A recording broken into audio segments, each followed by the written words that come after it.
The Production Line, bringing you the stories, the issues, the ideas, the people, the conversations that matter. On The Production Line this week, Dr. Andy Palmer, one of the best-known auto industry executives in the UK over the last 30 years or so. The man behind the Nissan Leaf and Qashqai, among many other models, and former CEO at Aston Martin from 2014, where he more than quadrupled sales before leaving in 2021 following a difficult IPO and investor unrest. Today, the godfather of EVs, as he's been dubbed, sits on the boards of a number of companies in the electric vehicle space and runs the Palmer Foundation, which helps young people from disadvantaged backgrounds into apprenticeships. Most recently, he was an advisor to the Labour Party when they were in opposition on the future of the UK auto industry. Andy Palmer, back in 2021, you said that there may not be a car industry in the UK within a decade. Do you still hold to that? Yes, I do. I sensed at the time a lot of frustration around particularly the building of gigafactories, battery factories. And at the time, and remains true today, one needed around about 100 gigawatts of battery capacity in the UK by 2030. As we stand today, and as we stood back then, it was even worse, but as it stands today, we only have about half of that. Now, the point of the why the gigafactory is important. Gigafactory is important because the battery represents about 40% of the cost of the car. So when you look at the economics of the car, obviously you don't want to be carrying big lumps of battery, very expensive lumps of battery all over the world. You want the battery factory next to the car factory in order to reduce working capital or reduce inventory. And you know, whilst the UK still doesn't have those gigafactories, then there is I would say, we stand on a precipice. So there is a real risk of losing our industry moving forward. You made that point very clearly to one of the former chancellors of the Exchequer when the Conservatives were in power. I think it was Kwasi Kwarteng. Nothing seemed to happen, and then British Volt, for whatever reason, fell apart. I'm wondering, when you've been discussing this with Labour when they were in opposition, now of course they're in government, I'm wondering whether you get a different sense from them. My conversations with the previous administration were rooted in the belief that you needed to have an industrial strategy. And you need to have an industrial strategy in the same way that if you or I were investing in shares in a company, we wouldn't invest in those shares if the company didn't have a corporate plan. So why would you expect any inward investment to come into a country that didn't have an industrial strategy? It's a very simple rationale. There has to be a belief that you believe in the industry and that you're prepared to stand behind it. And I think the previous administration either didn't believe in the importance of the car industry in the UK, or believed that an industrial strategy would be an inconvenience to the Treasury, because if you've got an industrial strategy, you've got to stand behind it, whereas if you don't have an industrial strategy, everything goes to the Treasury, and the Treasury decides whether to release money or not. And whilst I was unable to, along with others, unable to persuade that administration in the importance of an industrial strategy, in the run-up to the election, what I found with the Labour Party was an absolute willingness to embrace the concept. So it remains to be seen whether they follow through, but at least at least there was an acceptance at that time, and as of today, the same, that yes, we do need an industrial strategy for this country. The auto industry is an upheaval at a global level. I mean, the great big American car factories, the traditional ICE factories, if you like, car makers, General Motors, etc., Ford, they haven't quite got themselves in gear. They're being overtaken by Tesla. In China, we have this extraordinary situation whereby, in the space of a very few years, they look capable of flooding the world market with quite reasonably priced electric vehicles. That's going Yeah. to narrow our window of opportunity to a pretty drastic extent. Yes. We really only do have a very short amount of time to decide whether we're in or we're out of that retooling of the industry. And it is a game for winners and losers, because those people that get it wrong will disappear, and those people that get it right can become part of that new industrial capability worldwide. And it's not overnight.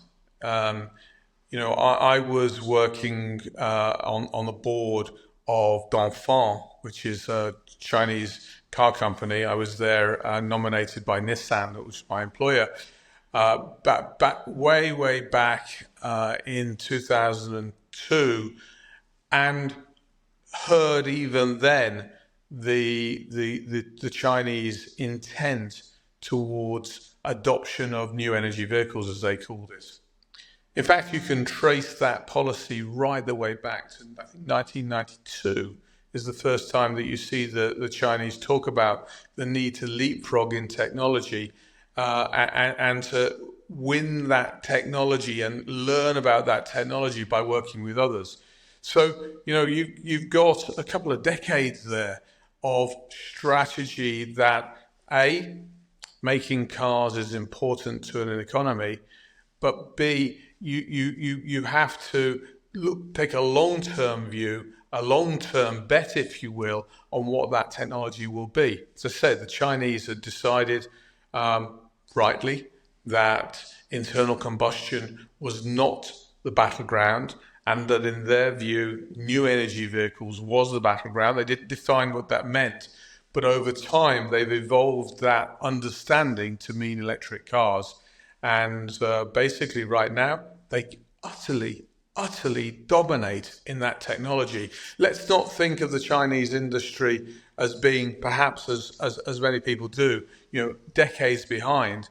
Believe me, in the area of batteries, the use of batteries, and their adaptation into electric cars, they're decades ahead.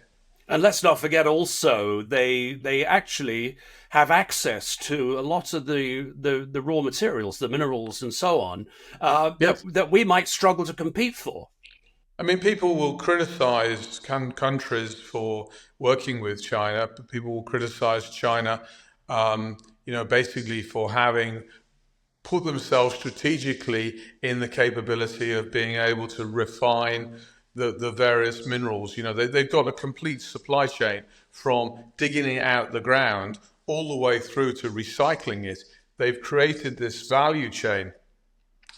It is incredibly smart and incredibly far-sighted in their ability to dominate. You're completely right. I mean, basically, nobody else in the world really has the capability to refine lithium, for example. Well, where this leaves us, I suspect, and given that we have a very long tail of SME manufacturers and engineering companies in this country, a very large number of which have spent the last decade, some hundred years perhaps in some cases, servicing the old style automotive industry. And I Yeah. wonder what you think's going to happen to them, because there is actually almost a drop dead date. I think it's is it back to 2035, whatever it was, when ICEs will no longer be produced. Yes, It makes you wonder what's going to happen to that long tail supply chain in the UK. it will disappear. And that in itself is going to cause tremendous disruption and is going to have to be part of whatever industrial strategy the new Labour government comes up with. Yes. So the first question you have to ask, and this is a really important question, is do we want to have a car industry in this country? That's the very first fundamental question, because you will find people in Whitehall that say it's an industry of the past, it has no meaning, or you can't catch back. Now, I rather tend to the point of the opposite, which is you have to catch back. There are a minimum of 800,000 people that owe their living to the car industry. And it's probably greater than that when you think about the halo effect that the car industry has. And if you want it, there's a way forward. There is a way forward. Whether it's mastering ultimately the roadmap towards solid state batteries, and therefore leapfrogging that technology, or whether it's championing, for example, sodium ion technology, where you don't have to rely on the refinement of lithium ion, where you take salt essentially and you create batteries from salt, or whether it's a different technology. Embrace any technology that helps the climate, but get behind it and making sure that you also have that long-term strategy for developing that supply chain. It's not hard. It just takes longevity of strategy. And of course, it requires a public-private collaboration. We're in time of Keynesian economics, where free market doesn't work, because free market, it isn't a free market. Every single government around the world is basically getting behind their car industry to protect it. And therefore, you have to step into this Keynesian world in order to survive through the change. Post the change, you're back into very much a capitalistic world. You're very much an engineer. I mean, that's where how you started before you went into a very successful career in management. Yes. As an engineer, I suspect that you see all of this in a pretty pragmatic way. That we've got a lot of brain power in this country, not always exploited to the max, but actually with a little bit of direction, a little bit of focus, we could do this, but it needs that leadership perhaps, and it needs that drive from government. Yes, it does. Look, it's not something that an individual or a company can do by themselves. Um, One of the things that engineers tend to do is have a long-term view. Things don't change overnight. Things don't make a profit overnight. If you want a long-term strategy, you have to invest in the long term, and that tends to mean that there is a long-term return. Look at the development, for example, of the Toyota Prius. It didn't make any money until its third generation. I can tell you with absolute authority that the Nissan Leaf, which was essentially the first electric car for which I was responsible, didn't only not make money, but it didn't even cover its cost of goods sold in its launch date. That when we started development of the battery cost over $1,000 per kilowatt hour. This is, people talk about the effect of volume, the effect of development, coming down the Moore's curve, as they call it. That doesn't happen overnight. That has to scale, it has to mature, and you have to be in it for the long term. In the case of electric cars, they didn't start making money until almost 15 years into their development. Now, we've talked about the UK automotive industry with a precarious future. I think it's fair to call it that.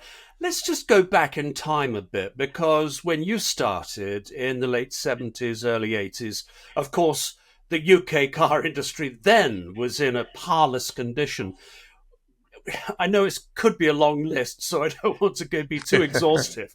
But what went wrong? Why did we in Britain forget how to do these things properly? Because we did them once. Yeah. I think that we forgot the importance of making stuff. And sorry for the poor phraseology, but we became obsessed with making money, with short-term returns, with the importance of trading, with the importance of the city. And we became very much concentrating on those speed of returns. Now, other markets did that as well, but almost all of them continue to understand the need for making stuff. And over time, what you find in the UK is that the industry calls it the TRL school, which is technology readiness level. And we've continued to excel in TRL 1, 2, 3, which is really the conceptual development of good ideas. But where we've been really poor is funding the expansion, the scaling of those ideas and making an industry out of that. And actually, nothing could be more true of that analogy than the battery. The lithium-ion battery, for goodness sake, was invented in the United Kingdom, but it was industrialized in both the US and in the East. And you can find so many technologies right the way, almost starting with the car industry itself, where we've lost control and faith in that long-term ability to make stuff. Yeah, that valley of death. It's not just in the auto industry, it's right across all Yes, innovation in the UK. We suffer from it. And again, that is something that a new government is going to be looking at with new funding, perhaps new funding pools yes. coming through the gate. I want to talk to you about something else, though. Back then, I mean, you started at Rover, sort of first car company, full car manufacturer you worked for. Yes, I started as automotive products, making clutches and brakes, but my first car company was the many titled Austin Rover, British Leyland Rover, whatever. And that gave you a tremendous opportunities to notice the different management styles between the way we in the UK did things and maybe do things. Please elucidate on that in a moment. And what you Yes, found to be the case when you went to Nissan, not just in yes. the UK, but when you worked in Japan for quite a period. Tell us something about the way they do things, the way we did things here, and maybe we still do, and why that is very important when it comes to developing products and making a success of them. I think my first time to notice was actually quite young. I was probably 17 or 18 and an apprentice at a company called Automotive Products. And through that period, you will remember the Red Robo strikes of British Leyland and the industrial relations between the labour force and the management was appalling, absolutely appalling. And as I came out of my apprenticeship, you had to be in the union. It was a closed shop. And in consequence, it felt like we were always down the road, always in the fields, voting whether to go on strike or not. And it always struck me that the aims of management and the aims of the union were not that far apart.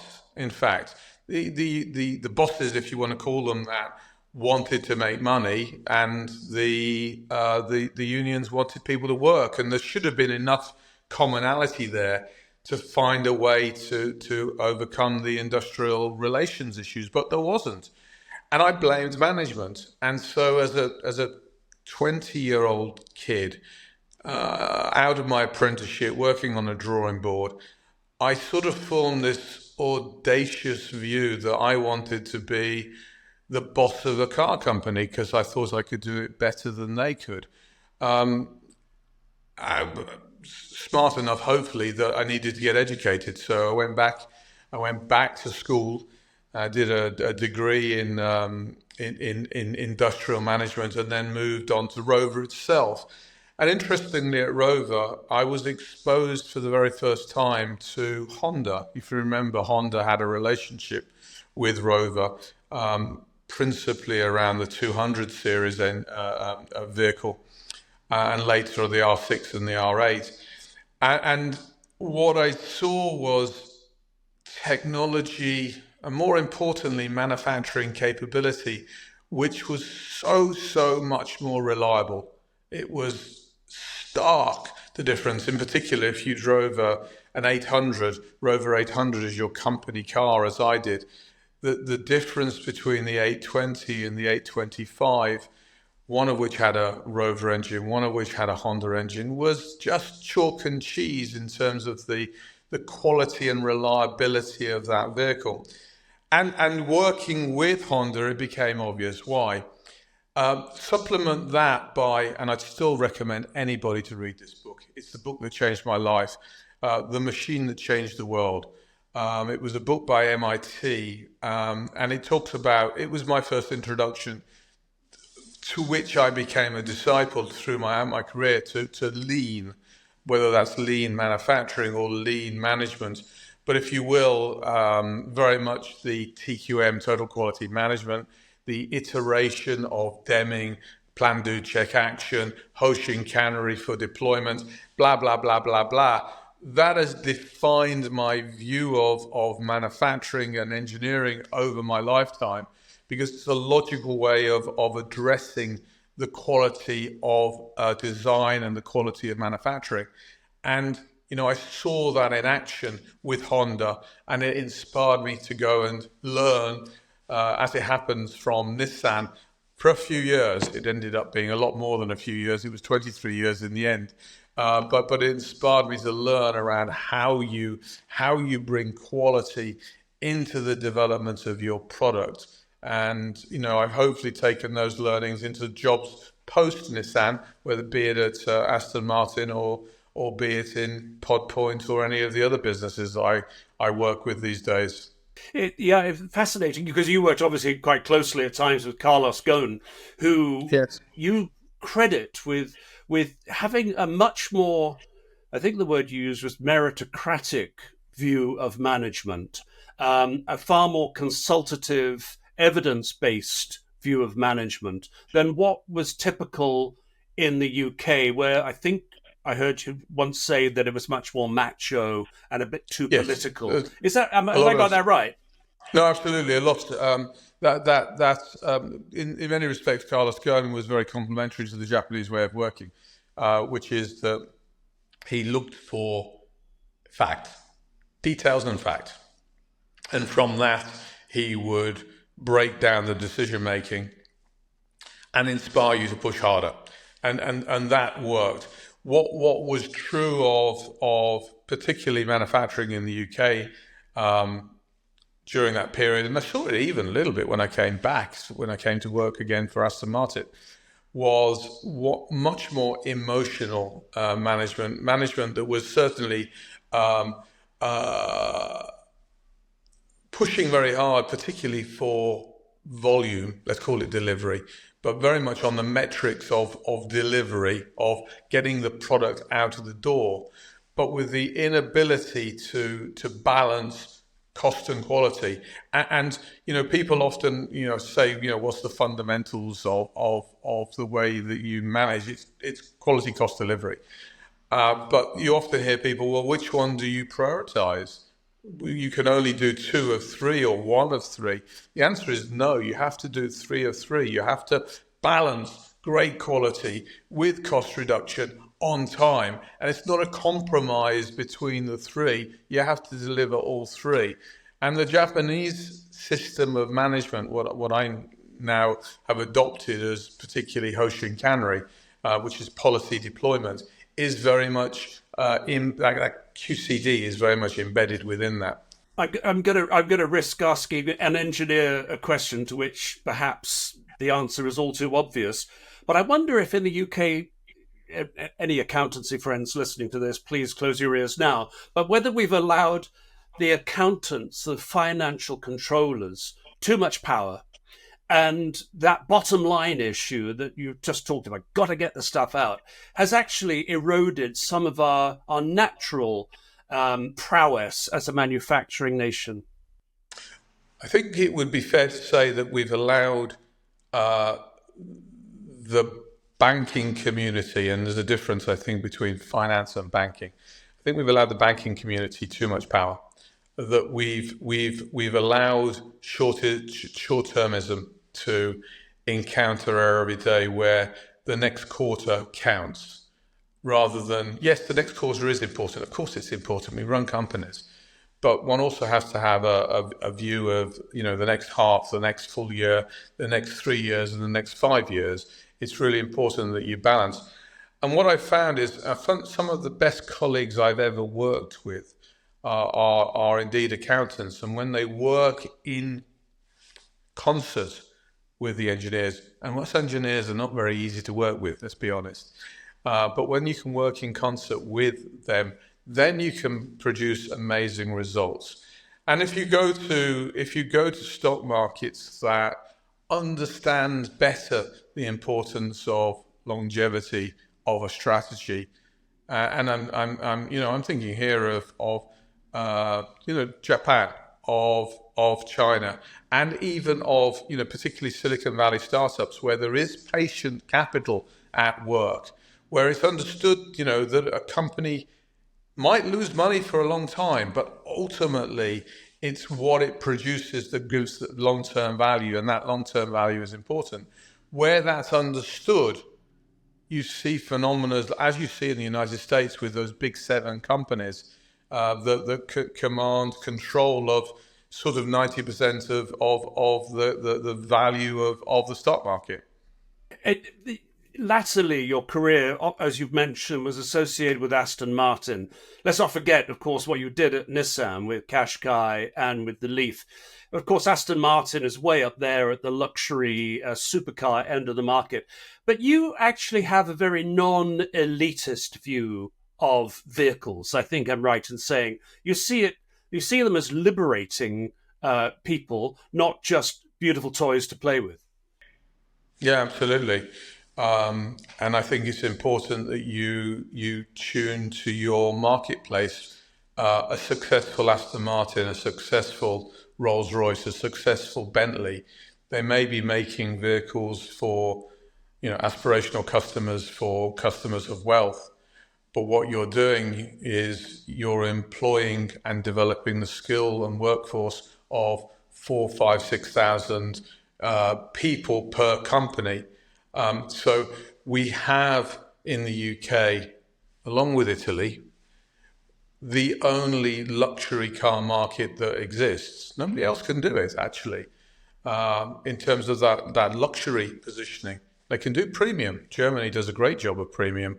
They can do mass, and places like Japan do, Korea, China do a great job of mass. But that luxury position is something that we really must not lose. So rather than looking at the industry as elitism, I think you have to turn it around. You have to basically celebrate the fact that we do have an industry. And as a result, we're able to know how to develop a complete vehicle, which isn't necessarily true of other places where you bolt them together. You know your little bit of that industry, but you don't have the macro view, which is really important in manufacturing and developing vehicles. Mustn't lose that. We really must not lose that. Sure, but I was also getting at the fact that you actually love mass-produced cars and vehicles, Yeah. and you, when you worked, so you like commercial vehicles at Nissan. Yeah. You actually really enjoy doing that as much as making a supercar. For me, the challenge of developing a light truck or a van is as inspiring as developing a luxury SUV. One of my most favorite vehicles that I worked on was the NV200, which inspired the ENV200, which is a van. It's liberating in many respects because the view is how to create the largest available load space within the smallest footprint, and almost to create a TARDIS. And I love working on those type of vehicles. I loved working on the London bus, which is what I did at Switch when I left Aston Martin. Likewise, I found a co-founder of a company called Hilo, which is around e-scooters, again, using the same skill set.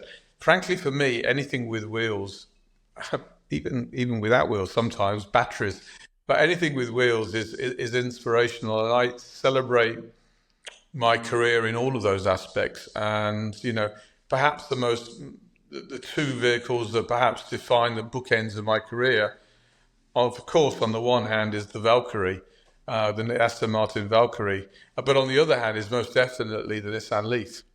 Well, let's end the conversation where you began, because you started as an apprentice. You have a classic shop floor to CEO career path. Fantastic.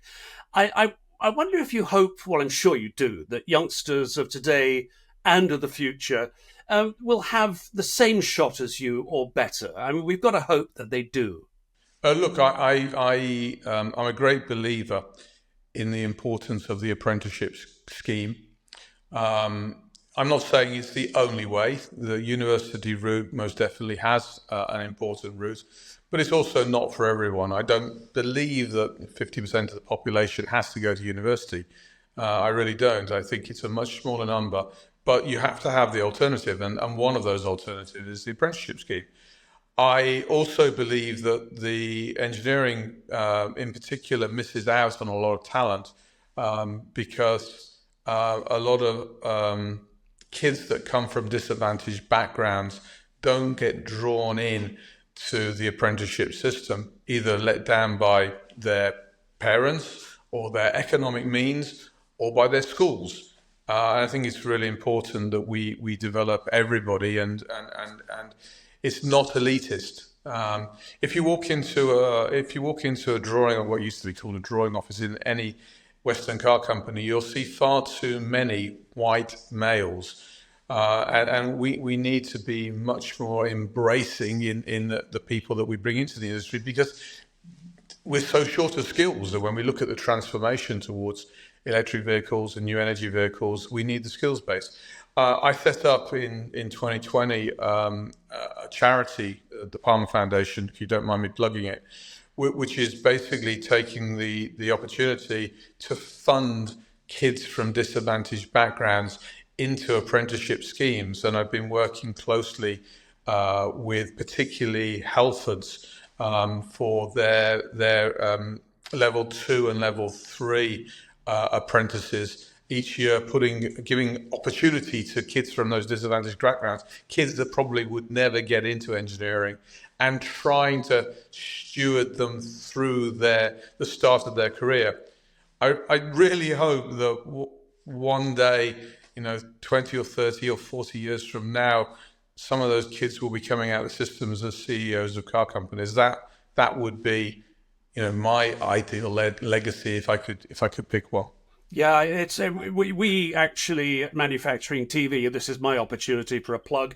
We're very keen on getting the message about the modern manufacturing opportunity and engineering opportunity that exists out to a wider audience, because perceptions, well, misperceptions are rife about even today. But the perceptions born 40, 50 years ago, even today, people think of manufacturing and engineering as either dead end, dirty, or some cases doesn't even exist.